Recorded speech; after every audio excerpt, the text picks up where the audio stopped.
40वां Navapur convention Philadelphia youth movement FM की ओर से मैं श्रीनिवास कलास्वा आप सभी का जवानों की मीटिंग में स्वागत करता हूं।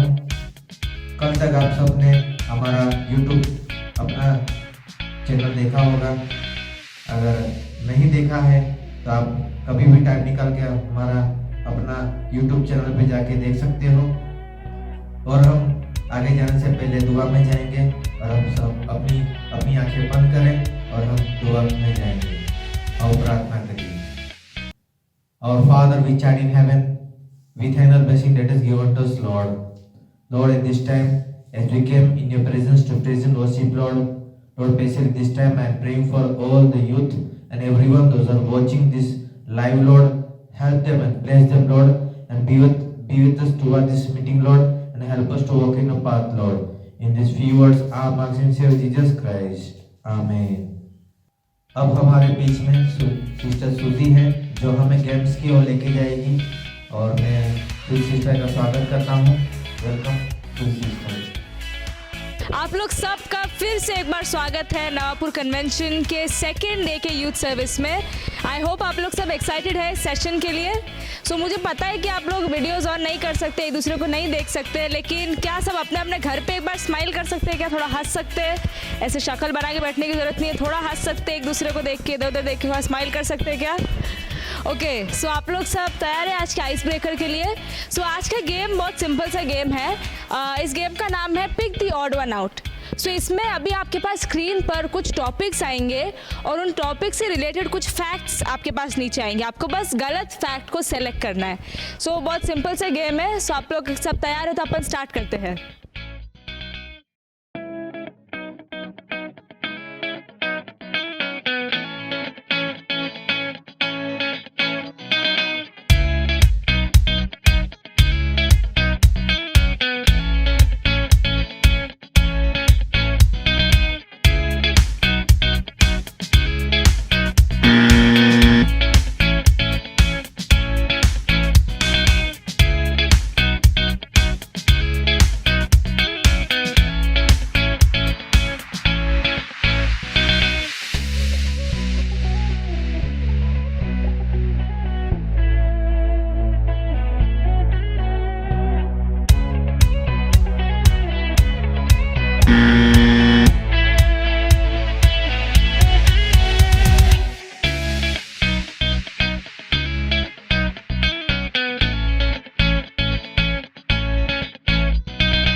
आई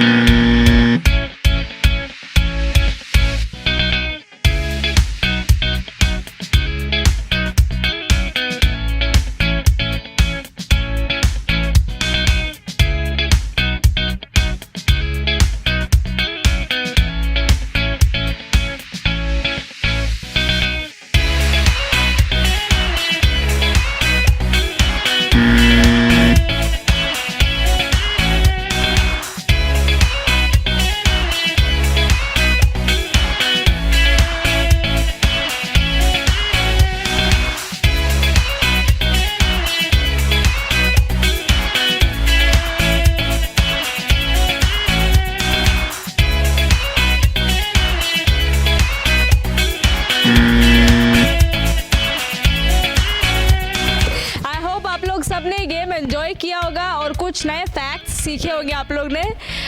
so will see you guys tomorrow. कल के सेशन में आप लोग सब ज़रूर आए, अपने फ्रेंड्स को भी लेकर आए साथ में, and will see you guys tomorrow. अच्छी गेम्स के लिए मैं सिस्टर सुजी का धन्यवाद देना चाहता हूँ. अब हमारा टाइम हो चुका है वर्शिप में जाने का, तो मैं विनती करता हूँ हमारे बीच में FIM वर्शिप टीम गुजरात है जो हमें वर्शिप की ओर लेके जाएगी.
परमेश्वर है जो हम तेरी आराधना करते हैं खुदावन यीशु।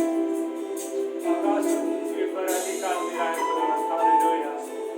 तेरे सन्मुख आते हैं पिता परमेश्वर, तेरे नाम को ऊंचा उठाते हुए पिता खुदावन यीशु। तो हमारे बीच में हम ये विश्वास करते हैं खुदावन यीशु, hallelujah.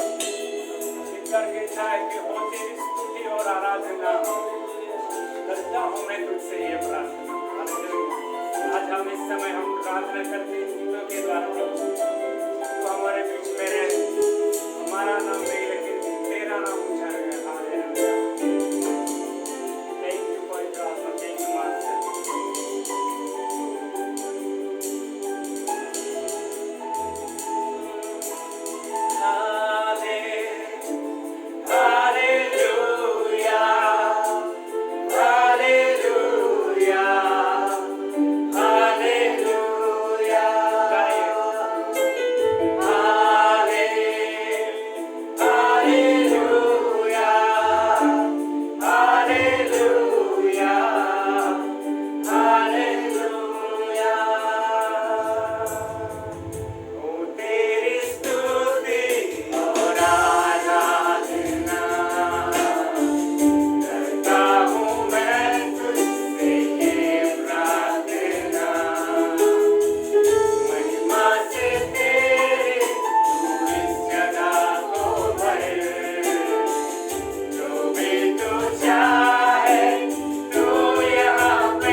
FIM Gujarat worship team का मैं धन्यवाद देना चाहता हूँ।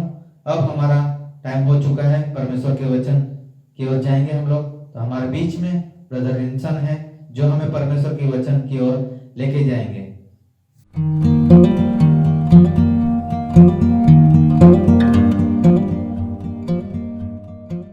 Christian greetings to one and all listening to me. प्रभु यीशु मसीह के नाम में सुनने वाले सबों को मेरा प्यार भरा सलाम। Be my witness. मेरे नाम के गवाह बनो। By the way, I'm not the one saying this. मैं नहीं कह रहा ये।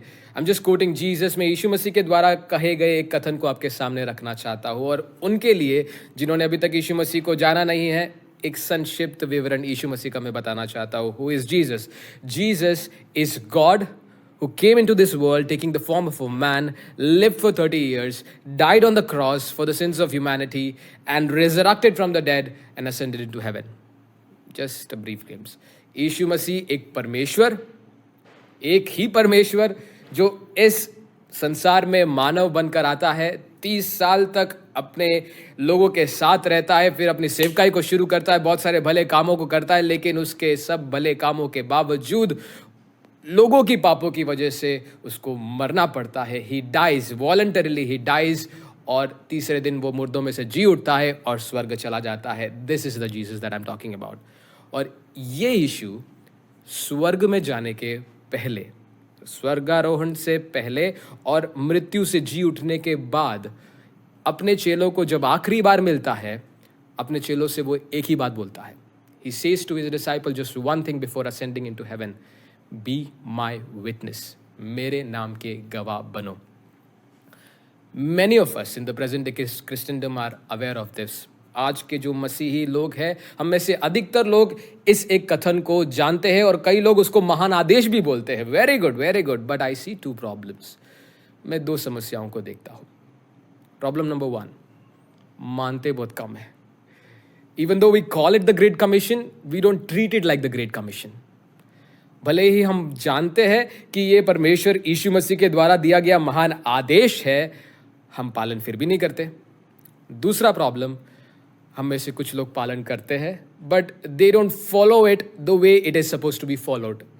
कुछ लोग मानते हैं, लेकिन जिस तरीके से माना जाना चाहिए उस तरीके से मानते नहीं हैं।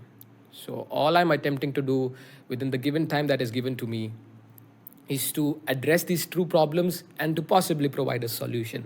ये 2 जो समस्याएं मेरे सामने हैं, इनका एक समाधान आपके सामने रख सकूं, यही मैं अपने इस समय में करना चाहता हूं। तो पहला समस्या जो मैंने देखा, जिसको हम वचन में देखते हैं, वचन में नहीं, आजकल के मसीही समुदाय में देखते हैं, वो ये है कि अधिकतर लोग, majority of Christians today don't think that this very commandment applies to them.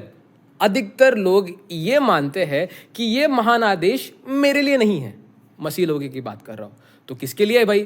Pastor साहब के लिए। वो तो इवेंजलिस्ट भाई साहब के लिए। अरे वो तो उस बाइबल कॉलेज में जाने वाले बच्चे के लिए है। अरे ये तो फुल टाइम मिशनरी लोगों के लिए है। This is a common misconception that has rooted down into the minds of several Christians today, and that's a very painful realisation. क्योंकि जब यीशु ने ये कहा था, यीशु के मन में ऐसे कैटेगराइजेशन नहीं थे कि ये फुल टाइम मिनिस्ट्री वालों के लिए आज्ञा है और ये उन लोगों के लिए आज्ञा है जो अभी फुल टाइम मिनिस्ट्री में जाना नहीं चाहते, नौकरी भी करना चाहते हैं। No, this commandment of Jesus was clearly for his disciples. ये केवल उसके चेलों के लिए था, और उसके चेलों को ये मानना था। और उसके चेले कौन है? Who are his disciples?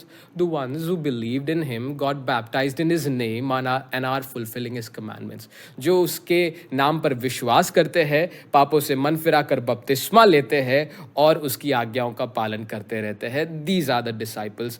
Basically कहा जाए तो विश्वासी।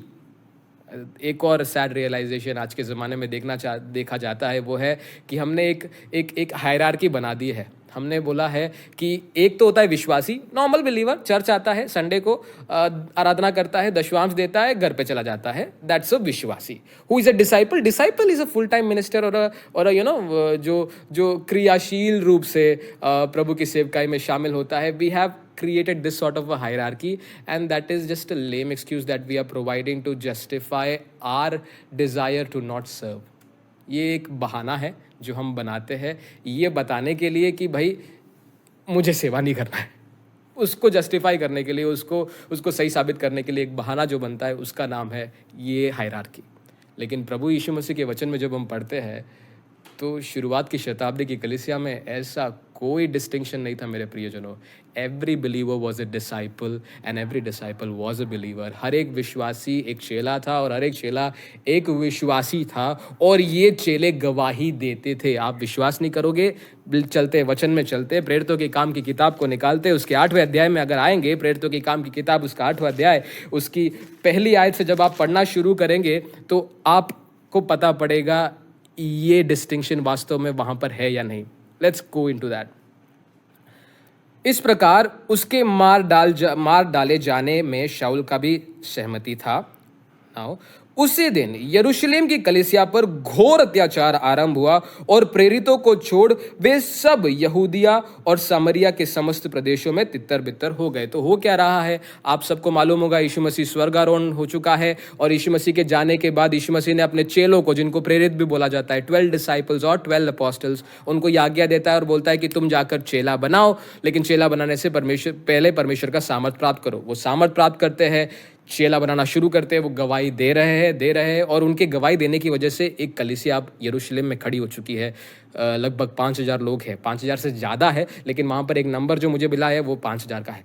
ठीक है, तो 5000 से ज़्यादा लोग वहाँ पर यरूशलेम में एक कलीसिया के अंग है। 5000 से ज़्यादा विश्वासी लोग एक कलीसिया के अंग है। इनको लीडरशिप दे रहे हैं 12 अपोस्टल्स, 12 प्रेरित। और अभी तक अगर आप देखोगे तो सिर्फ प्रेरित लोग गवाही देते हुए दिखेंगे। ये जो 12 अपोस्टल्स है, पतरस, यूहन्ना और इत्यादि लोगों को आप गवाही देते हुए देखोगे। लेकिन अब एक छोटा सा ट्रांजिशन आपको देखने को मिलेगा। 8वें अध्याय की 4थी आयत में सताव पड़ता है यरूशलेम की कलीसिया में, और इस यरूशलेम की कलीसिया से 12 प्रेरितों को छोड़कर वो यहाँ पर रुक जाते हैं और बाकी सब तितर बितर हो जाते हैं। They are not dispersing from their faith. वो विश्वास से तितर बितर नहीं हो रहे, वो ज्योग्राफिकली, भूगोलिक रूप से तितर बितर हो रहे हैं और अलग अलग प्रदेशों में जाते हैं। And what are they doing? Let's read verse 4, 4थी आयत को हम पढ़ेंगे। वहां पर इस प्रकार से लिखा हुआ है, अतः जो तितर बितर हुए थे, माने जो फुल टाइम मिनिस्टर तितर बितर हुए थे, नो, जो डिसाइपल्स, जो विश्वासी, जो कलीसिया के अंग थे, जो तितर बितर हुए थे, वे घूम घूम कर वचन का प्रचार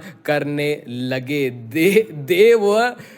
They were proclaiming the gospel, they were witnessing, they were fulfilling the commandment given by their Lord Jesus Christ. प्रभु यीशु मसीह के द्वारा दिए गए आदेश को वो पूरा कर रहे थे, गवाह बन रहे थे, वचन का प्रचार कर रहे थे। They were doing that. और अगर आप कई शुरुआत की कलीसिया के इतिहासों को पढ़ोगे, कलीसिया की स्थापना, शुरुआत की कलीसिया की स्थापना के इतिहासों को पढ़ोगे, आपको ये बात मालूम पड़ेगी that not every church was planted by Paul. Not every church was planted by an apostle.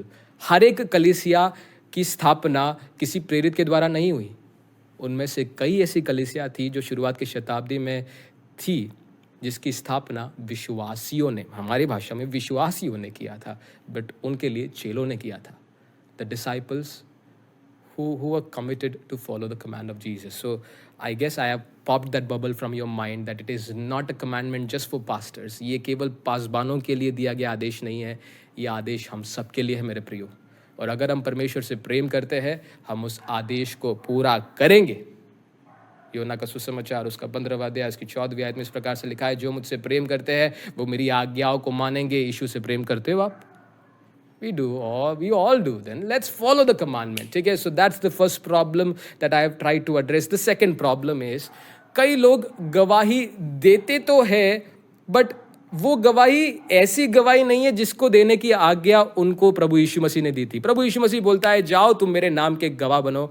और आजकल के शताब्दी में कई मसीह लोग सोचते हैं कि मैं गवाही दे रहा हूँ, मैं इस आदेश का पालन कर रहा हूँ, लेकिन शायद डोंट जंप इनटू द ज्ञान, शायद वो उस तरह से गवाह नहीं बन रहे जिस तरह से यीशु मसीह ने गवाह बनने के लिए आदेश दिया था।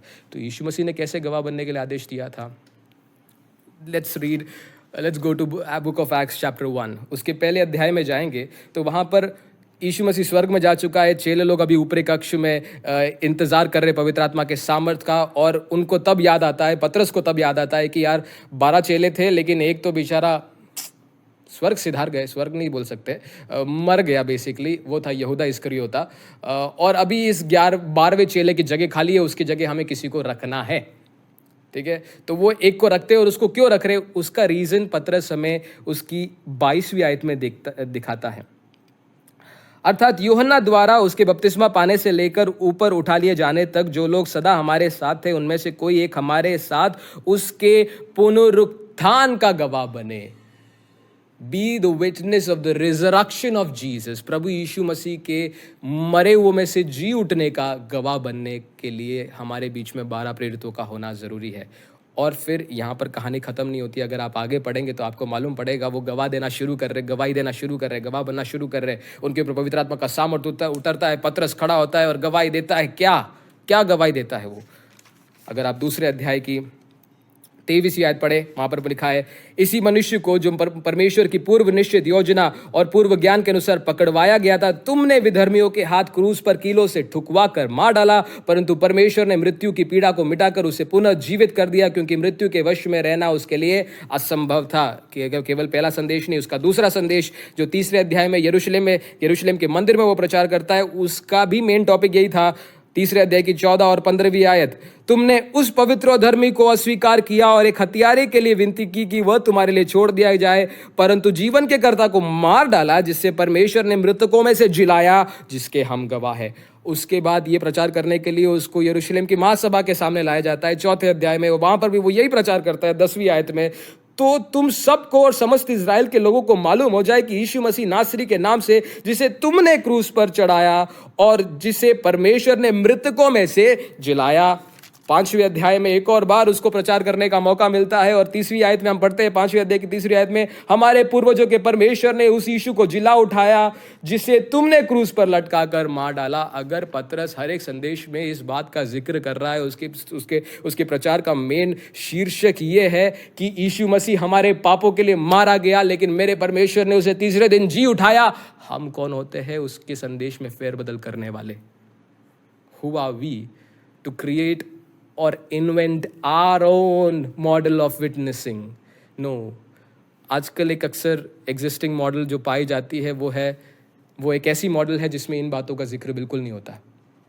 किन बातों का जिक्र? यीशु मसीह का मानव जाति के पापों के लिए मारे जाने का जिक्र, यीशु मसीह के मरे हुए में से 3रे दिन जी उठाए जाने का जिक्र, यीशु मसीह के परमेश्वर के पुत्र होने का जिक्र। It is slowly getting out of the scenario, getting out of the picture, and what is taking its place? Jesus can heal you. प्रभु आपको चंगा कर सकता है।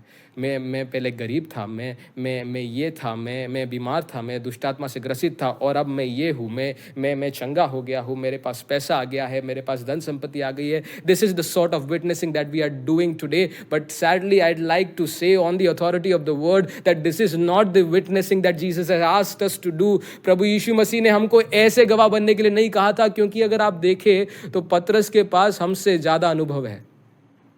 किस बातों के अनुभव? मिराकुलस डीड्स के अनुभव। पतरस एक ऐसा व्यक्ति है जिसकी सासू माँ को यीशु मसीह ने चंगा किया। पतरस एक ऐसा व्यक्ति है जो यीशु मसीह को पानी के ऊपर चलते ही नहीं देखता है, उसके साथ 2-3 कदम चलता भी है। पतरस एक ऐसा व्यक्ति है जिसने यीशु मसीह को आंधी को शांत करते हुए देखा। पतरस एक ऐसा व्यक्ति है जिसने बीमारों को चंगा होते हुए देखा। पतरस एक ऐसा व्यक्ति है जिसने यीशु मसीह को 5 रोटी 2 मछली से 5000 को खिलाते हुए देखा। ये सारे मिराकुलस डीड्स की बातों को वो देखता है, जिनका वो जिक्र करता है। लेकिन जब उसे पहला मौका मिलता है गवाही देने का अन्य जातियों के बीच में, that is in acts chapter 10, पहली बार वो अन्य जातियों के बीच में जा रहा है।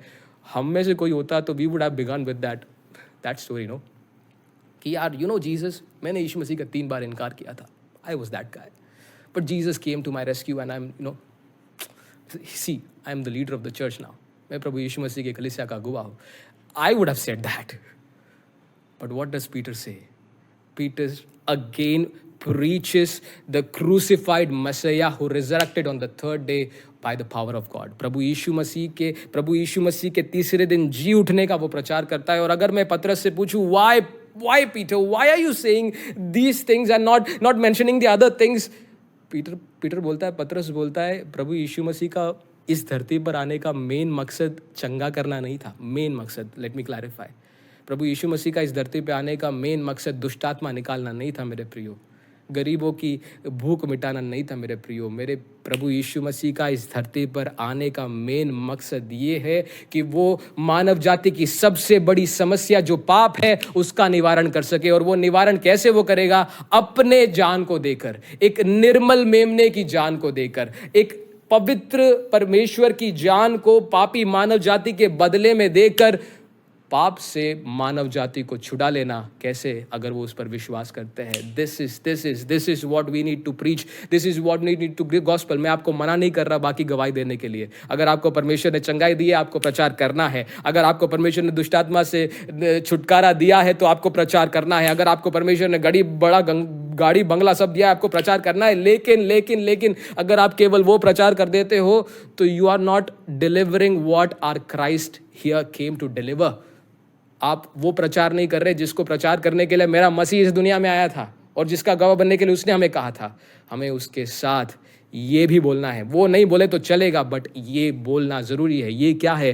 The death, burial and resurrection of our Jesus Christ. प्रभु यीशु मसीह का मानव जाति के पापों के लिए मारा जाना, गाड़ा जाना और तीसरे दिन जी उठना। और अगर हम ऐसा करते हैं then we are fulfilling the great commission of our Lord। तब जाकर हम परमेश्वर के महान आदेश की पूर्तिकरण करते हैं।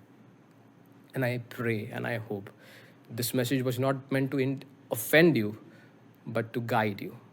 आपको सुधारने के लिए, अगर आप वैसे एक गवाह थे या फिर आप एक ऐसे व्यक्ति थे जो गवाह कभी करता ही नहीं था।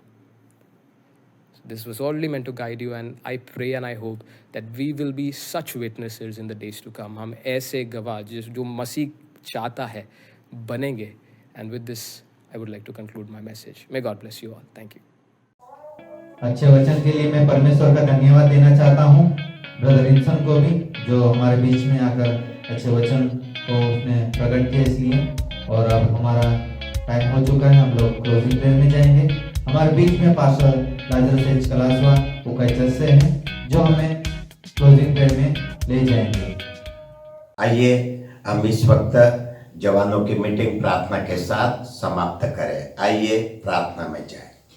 हमारे जीवित और सामर्थ्य पिता परमेश्वर, हम तुझको एक बार धन्यवाद के साथ हम तेरी उपस्थिति में सारे जवान लोग आए और तेरे दास के वजह से जो वचन अभी हम लोगों ने इस वक्त सुना है और ये तेरे वचन के अनुसार सारे जवानों इस वचन के अनुसार अपना जीवन व्यतीत करते हुए और अपने अपने मंडली में जाकर मंडली के कई जवानों को तैयार करने के लिए हम प्रार्थना करते हैं। प्रभु जी, आज के जवानों की मीटिंग में तूने आशीष दिया, इसलिए हम धन्यवाद देते हैं।